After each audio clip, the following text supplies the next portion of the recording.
Aujourd'hui, nous allons prendre le temps d'étudier la parole de Dieu avec le sermon intitulé « Le souverain sacrificateur, consultant l'Urim et le Thummim ». Il y a une prophétie dans l'Ancien Testament qui nous enseigne que nous ne pouvons pas être sauvés tant qu'un souverain sacrificateur consultant l'Urim et le Thummim n'est pas apparu.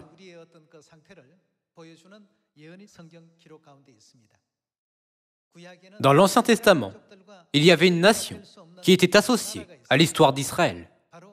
C'était Babylone. Les Israélites ont été emmenés captifs à Babylone, où ils ont été réduits en esclavage pendant longtemps. Cependant, à la fin, ils ont été libérés de la captivité de Babylone et sont retournés dans leur pays d'origine. Nous pouvons trouver beaucoup de prophéties à ce sujet dans la Bible. À travers l'histoire de l'Ancien Testament, où les Israélites ont été emmenés captifs à Babylone, puis libérés, nous pouvons trouver notre histoire. Le peuple céleste a été emmené captif à la Babylone spirituelle, opprimé et confiné là-bas, sans connaître le vrai Dieu. Cependant, il sera libéré à la fin.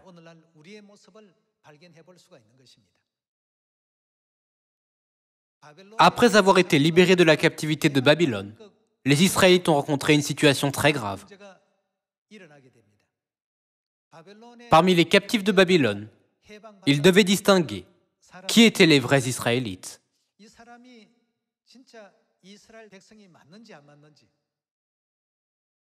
Ce n'était pas un processus facile de distinguer qui était le vrai peuple de Dieu. C'est parce qu'ils ne pouvaient pas retracer leur généalogie après une si longue captivité à Babylone. Comme ils vivaient parmi les Babyloniens, certains hommes israélites ont épousé des femmes babyloniennes. Et certaines femmes israélites ont épousé des hommes babyloniens.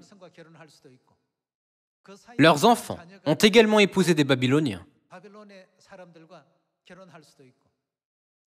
Après une longue période, la question de la généalogie est devenue très confuse.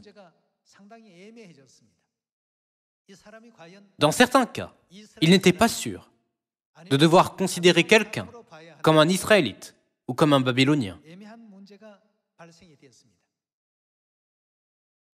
Il n'y avait aucun critère pour juger s'ils étaient le peuple de Dieu.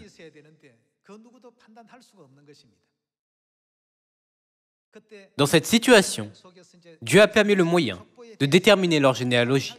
C'était d'attendre l'apparition du vrai juge, le souverain sacrificateur, consultant l'Urim et le Thummim. Jusqu'à ce que le souverain sacrificateur consultant l'Urim et le Thummim apparaisse et juge, personne ne pouvait être accepté comme un Israélite. De même, en cette époque aussi, bien que nous ayons été libérés de la Babylone spirituelle, qui doit apparaître pour nous reconnaître comme le peuple de Dieu?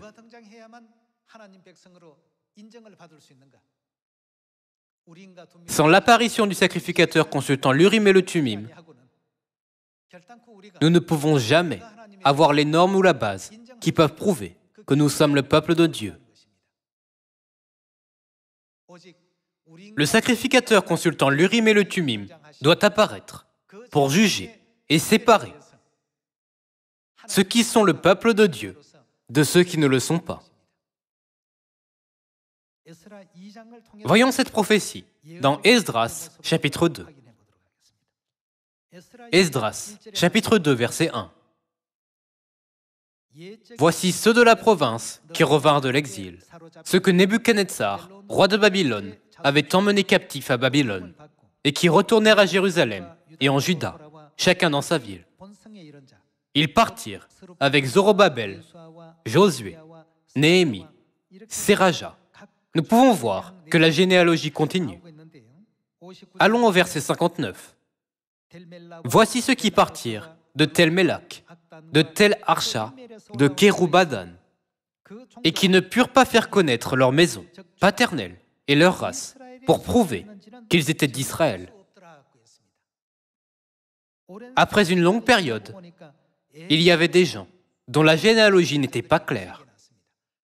Au temps du roi Cyrus de Perse, l'édit a été publié pour libérer les Israélites, afin qu'ils puissent retourner dans leur pays d'origine. Cependant, il y avait des gens dont la généalogie n'était pas claire.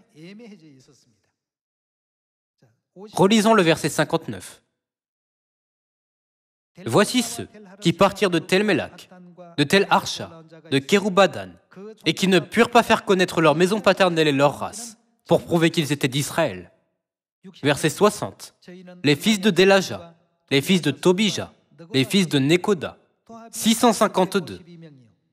Et parmi les fils du sacrificateur, les fils de Abaja, les fils d'Akot, les fils de Barzilai, qui avaient pris pour femme une des filles de Barzilai, le Galadite, et fut appelée de leur nom. Ils cherchèrent leur titre généalogique, mais ils ne les trouvèrent point. Ils ne pouvaient pas trouver leur nom, peu importe combien ils cherchaient leur titre généalogique. De la même manière, nos noms doivent être trouvés dans le livre de vie. Qu'arrivera-t-il si le peuple de Dieu ne trouve pas son nom écrit dans le livre de vie? Ces gens ne peuvent jamais être reconnus comme le peuple de Dieu. N'est-ce pas vrai? Verset 62.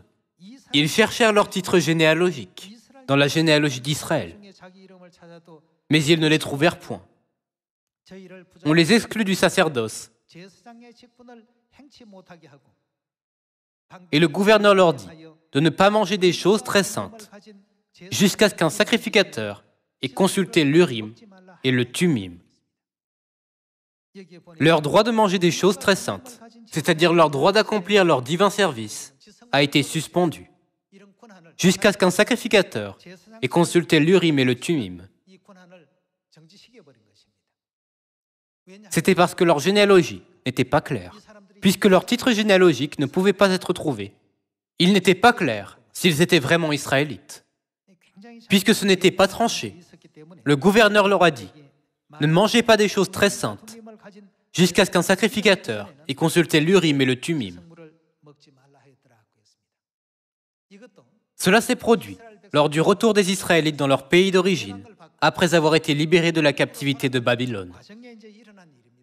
Ne sommes-nous pas en train de retourner dans le royaume éternel des cieux? Alors, qu'indiquent l'Urim et le Tumim? Allons à Exode, chapitre 28. Chapitre 28, verset 30. Exode, chapitre 28, verset 30. Tu joindras au pectoral du jugement l'Urim et le Tumim, et ils seront sur le cœur d'Aaron lorsqu'il se présentera devant l'Éternel. Ainsi, Aaron portera constamment sur son cœur le jugement des enfants d'Israël lorsqu'il se présentera devant l'Éternel. C'étaient deux pierres précieuses dans le pectoral du vêtement du sacrificateur. Ces deux pierres étaient appelées Urim et Tumim. Que signifie l'Urim et que signifie le Tumim? Que signifie Urim en hébreu? Le mot Urim signifie lumière. Qu'en est-il du mot Tumim? Perfection. L'Urim et le Tumim signifient la lumière parfaite. En d'autres termes, il signifie la vérité parfaite, parce que la lumière indique la vérité. Dans 1er Jean, il est écrit « Dieu est lumière ». Alors, nous devons savoir qui est ce sacrificateur consultant l'Urim et le Tumim, la vérité parfaite. Au temps de l'Ancien Testament, il y avait une cérémonie pour mettre les deux pierres, l'Urim et le Tumim, dans le vêtement du sacrificateur. Alors, qui est le sacrificateur qui est venu sur cette terre avec la vérité parfaite, la lumière parfaite? Une fois que nous trouverons la vérité parfaite, nous pourrons reconnaître qui est venu en tant que sacrificateur avec l'Urim et le Tumim. Alors, quelle est la vérité parfaite? Qu'est-ce que la Bible explique à ce sujet? Passons à l'Épître aux Hébreux, chapitre 7, verset 11. Hébreux, chapitre 7, verset 11. Il est écrit « Si donc la perfection avait été possible par le sacerdoce lévitique, si donc la perfection avait été possible, cela ne veut-il pas dire que ce n'était pas parfait? Quelle sorte d'alliance est le sacerdoce lévitique? L'ancienne alliance, l'ancienne loi, n'était pas parfaite, car c'est sur ce sacerdoce que repose la loi donnée au peuple. Était-il encore nécessaire qu'il paraisse un autre sacrificateur selon l'ordre de Melchizedek et non selon l'ordre d'Aaron? Cela veut dire que Dieu a établi l'ordre de Melchizedek, qui est la vérité parfaite, parce que l'ordre d'Aaron n'était pas parfait. Verset 12. Car le sacerdoce étant changé, il y a aussi nécessairement un changement de loi. Comment le sacerdoce change-t-il? Le sacerdoce d'Aaron, c'est-à-dire le sacerdoce lévitique, s'est changé en sacerdoce de Melchizedek. De plus, il est écrit, il y a aussi nécessairement un changement de loi. Par conséquent, Hébreux chapitre 7 témoigne que la loi de l'ancienne alliance se changera en loi de la nouvelle alliance, c'est-à-dire la loi de Christ.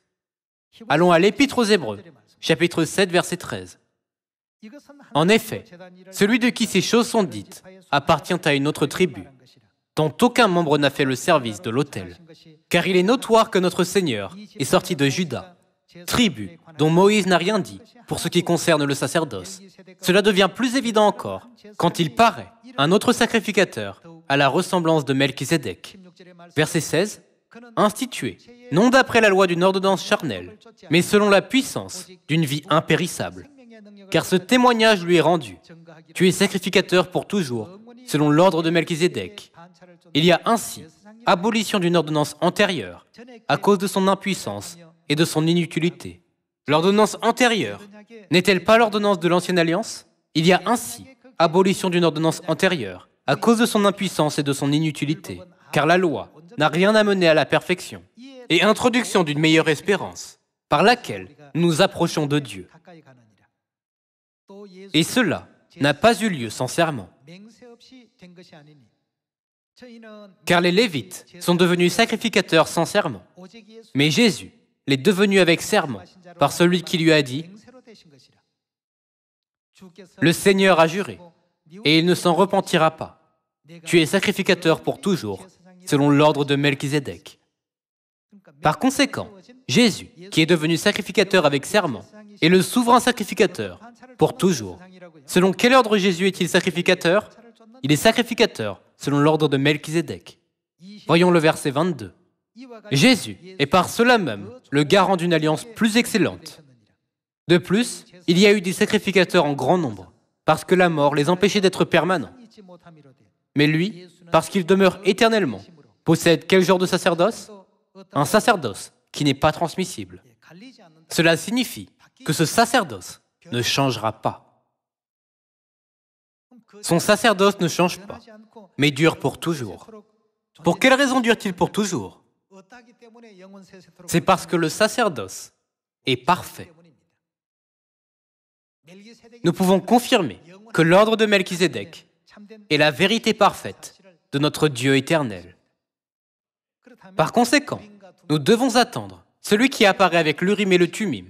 Cela veut dire avec le sacerdoce parfait, n'est-ce pas? Le sacrificateur qui apparaît avec l'Urim et le Thummim doit être le Christ, venant pour la seconde fois.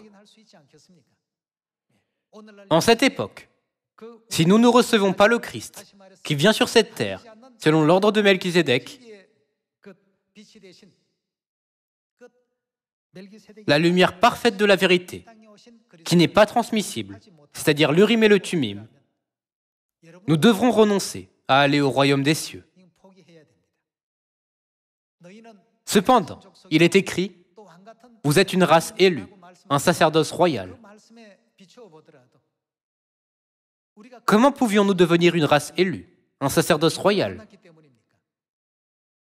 C'est parce que nous avons rencontré le souverain sacrificateur consultant l'Urim et le Thummim. La Bible a déjà prophétisé que s'il n'était pas venu, nous n'aurions pas pu dire avec confiance « Je vais aller au ciel, je vais être sauvé ». Jetons un œil à la première épître de Pierre, chapitre 2, verset 9. En cette époque, À qui ressemblions-nous avant l'apparition du sacrificateur? Nous ressemblions à la famille de Barzillai. Lisons le verset 9. Vous, au contraire, vous êtes une race élue. Un, quoi? Sacerdoce royal, une nation sainte, un peuple acquis, afin que vous annonciez les vertus de celui qui vous a appelé des ténèbres à son admirable lumière. Vous qui, autrefois, n'étiez pas un peuple, et qui maintenant êtes le peuple de Dieu, vous qui n'aviez pas obtenu miséricorde, et qui maintenant avez obtenu miséricorde. Ici, nous pouvons voir que même si nous n'étions pas le peuple de Dieu auparavant, nous sommes maintenant son peuple. Même si nous n'avions pas obtenu miséricorde, nous obtenons maintenant miséricorde. Par qui? Par le Christ, le souverain sacrificateur, consultant l'Urim et le Thummim. Cela ne veut-il pas dire que ceux qui ne reçoivent pas le Christ, qui est venu au nom de Jésus à sa première venue et au nom nouveau à sa seconde venue, ne peuvent jamais avoir le privilège de venir à la lumière parfaite de Dieu? Ici, Dieu nous décrit comme des sacrificateurs, comme la famille de Barzillai, qui se sont abstenus de manger des choses très saintes. Alors, quelles sont les choses très saintes? Lorsque nous étudions le sanctuaire de l'Ancien Testament, tous les ustensiles trouvés dans le lieu saint et le lieu très saint étaient considérés comme les plus saints. Toute la nourriture du sanctuaire est la plus sainte.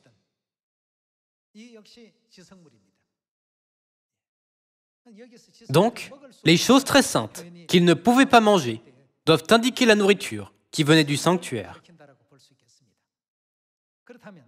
Alors, si le souverain sacrificateur consultant l'Urim et le Thummim apparaît en cette époque et nous permet de manger des choses très saintes, par quelle preuve avons-nous reçu cette autorisation? Quelles sont les choses très saintes? Découvrons-le dans Jean chapitre 2. Passons à Jean chapitre 2, verset 17. Chapitre 2, verset 17. Ses disciples se souvinrent qu'il est écrit « Le zèle de ta maison me dévore ». Les Juifs, prenant la parole, lui dirent « Quel miracle nous montres-tu pour agir de la sorte ?» Jésus leur répondit « Détruisez ce temple, et en 3 jours, je le relèverai. » Les Juifs dirent « Il a fallu 46 ans pour bâtir ce temple, et toi, en 3 jours tu le relèveras ?»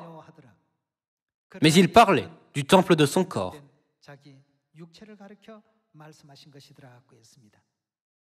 Les choses très saintes doivent venir du temple. Le temple dont Jésus a parlé était son corps.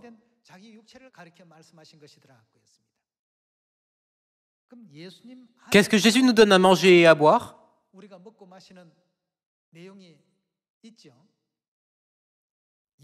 Jésus a dit à plusieurs reprises que nous devons manger sa chair et boire son sang. Confirmons cela dans Jean chapitre 6. Tous les sacrifices qui viennent du sanctuaire de l'Ancien Testament, tels que les sacrifices d'expiation ou les sacrifices d'action de grâce, sont appelés les choses très saintes. Le sanctuaire ici est le même que le temple. Jésus a appelé son corps le temple. Voyons ce qui vient du corps de Jésus, que nous pouvons manger et boire. Lisons Jean, chapitre 6, verset 53. Verset 53. Jésus leur dit, « En vérité, je vous le dis, si vous ne mangez la chair du Fils de l'homme, et si vous ne buvez son sang, vous n'avez point, quoi? La vie en vous-même. Celui qui mange ma chair et qui boit mon sang, a quoi? La vie éternelle. » Aujourd'hui, nous pouvons manger et boire les choses très saintes de la vie, la chair et le sang de Jésus. Qu'est-ce que cela veut dire? Puisque nous sommes autorisés à manger des choses très saintes, cela ne veut-il pas dire que le sacrificateur, consultant l'Urim et le Thummim, nous reconnaît comme le peuple de Dieu? Relisons le verset 54. Celui qui mange ma chair et qui boit mon sang a la vie éternelle, et je le ressusciterai au dernier jour. Car ma chair est vraiment une nourriture, et mon sang est vraiment un breuvage. En d'autres termes, ma chair et mon sang sont vraiment les choses très saintes. C'est parce qu'ils viennent de Jésus, qui est le temple. La nourriture, les sacrifices d'action de grâce et tous les sacrifices qui viennent du temple sont les choses très saintes. Dieu est venu sur cette terre et nous a accordé le droit de manger des choses très saintes. Jésus est venu sur cette terre avec la lumière de la vérité de la nouvelle alliance, a donné à l'humanité le pain et le vin de la Pâque venant de son corps, le temple, et a dit « Ceci est ma chair, et ceci est mon sang. Mangez et buvez, et vous aurez la vie éternelle. » Par cette alliance, il a promis la vie éternelle. Relisons le verset 54. « Celui qui mange ma chair et qui boit mon sang a la vie éternelle, et je le ressusciterai au dernier jour. Car ma chair est vraiment une nourriture, et mon sang est vraiment un breuvage.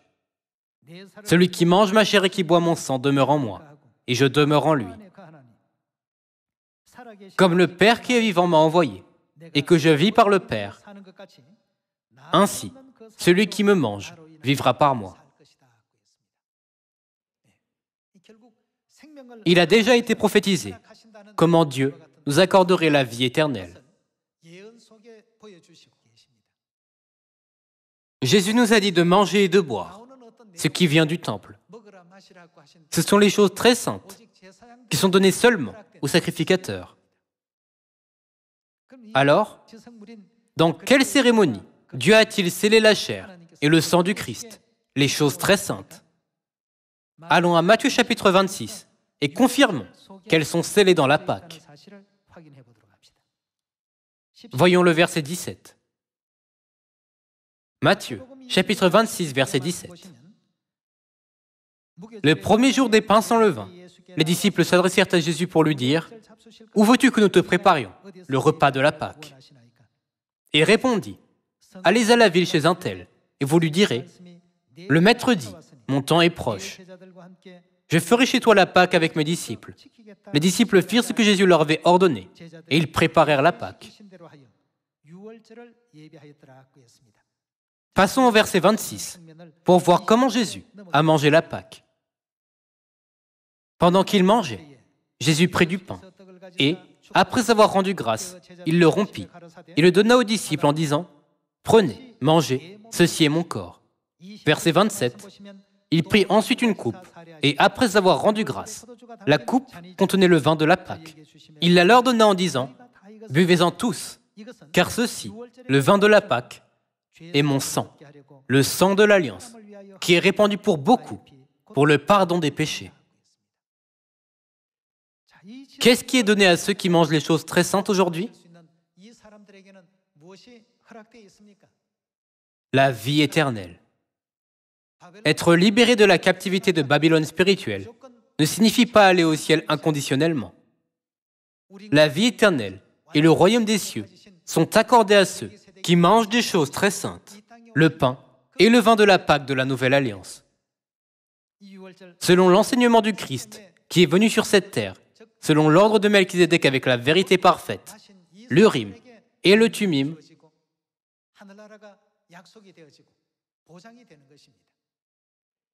le Christ doit venir sur cette terre avec l'Urim et le Tumim, la loi parfaite de la vérité de la Nouvelle Alliance, et ouvrir le chemin pour que l'humanité mange et boive la chair et le sang de Dieu.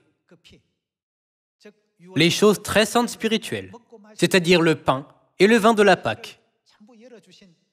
Lorsque le Christ viendra, il nous donnera le verdict que nous pouvons entrer au ciel. Frères et sœurs, qui est-il? Qui nous a donné l'autorité de manger des choses très saintes? N'est-ce pas le Christ An Sang-hong qui nous l'a accordé? Le salut est important pour nous. Je vais à l'église Parce que le sermon du pasteur est incroyable. J'aime ces sermons. Ce n'est certainement pas la bonne foi que nous devons avoir. Nous devons aller à l'église parce que nous aimons Dieu. N'est-ce pas vrai? Père Christ Han Sang-hong est le souverain sacrificateur éternel qui nous a permis de manger des choses très saintes avec l'Urim et le Tumim. Tous les cultes où se trouve Père Han Sang-hong et Mère la Nouvelle Jérusalem montent au ciel comme la fumée des parfums. Gardons nos yeux fixés sur le salut et rendons grâce et gloire éternelle à Père Céleste et à Mère Céleste de nous avoir donné cette grâce et cette bénédiction. Il y a encore de pauvres âmes qui errent à la recherche de Dieu. Annonçons la vérité, Père et Mère, aux gens autour de nous. Pendant que nous avons encore une chance, prêchons diligemment l'Évangile dans la Samarie et jusqu'aux extrémités de la terre. Par cela, j'aimerais conclure le sermon d'aujourd'hui. Merci beaucoup.